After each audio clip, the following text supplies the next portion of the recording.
My name is Chelsea Greene. I have been at Sharon Miller's from the ages of 3 to 18, and I still come back every year. I am currently a teacher in Washington, D.C., and I also dance in the area. SMAPA is where I started everything. I started when I was 3 years old at Sharon Miller's and went all the way through high school and I graduated. It really shaped my career as a dancer and like a career as a person in this world. Even in the piece 1960, I use a lot of things that are familiar to what we learned in class. So when the dancers were learning it, it was like, oh, we do this all the time in jazz.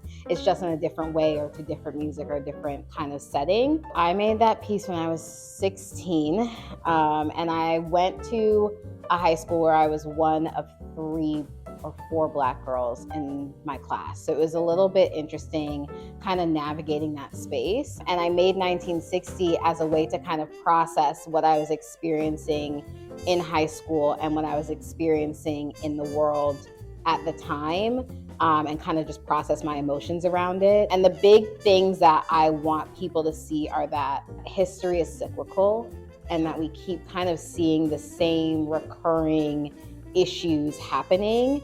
So there's 2 groups. There's the 1960s and the 2015s. And essentially they keep crossing and overlapping each other because the same things that were happening during the Civil Rights Movement, we're kind of seeing those things at the time in 2015, but even still today in 2025, we're still seeing those themes of like, we're having these challenges amongst different groups of people. And so I just wanted that to be seen. And it's interesting to see how it changes year to year depending on the dancers that you have, because we don't always have the same group of kids every year. And it's also really interesting to see them find their own connection to it, because it is something that has happened continuously. Like, I think every generation has their own version of this like civil rights kind of uproar. So they understand like what it means. Maybe they don't understand what it meant for me when I was processing Trayvon Martin's passing, Mike Brown's passing, but they have their own because it's still happening. So it's kind of cool watching them process it in their way. And it's not always my way of processing it. And that's fun and exciting for me. Artistically, I hope that they feel that this is something they can do themselves. Being a choreographer is not something that you have to wait to do. And I'm very thankful Sharon said yes, because that started my choreography career, and it kind of catapulted it.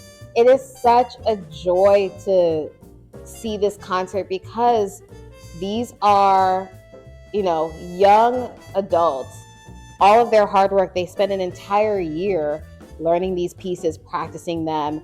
It becomes a part of your body, essentially, like all of these dances. It's just like celebrate the amount of work they do, and support them is just like the best thing that we could do. The arts are having a hard time right now in this country. So, showing these kids that like, yes, there's a lot going on. Similarly to the piece, there's a lot going on, but like we have to keep going on and we're going to support you. It's like they need to know that like when they exit this building, that support's still going to follow them, and we have to show them here and now at the concert.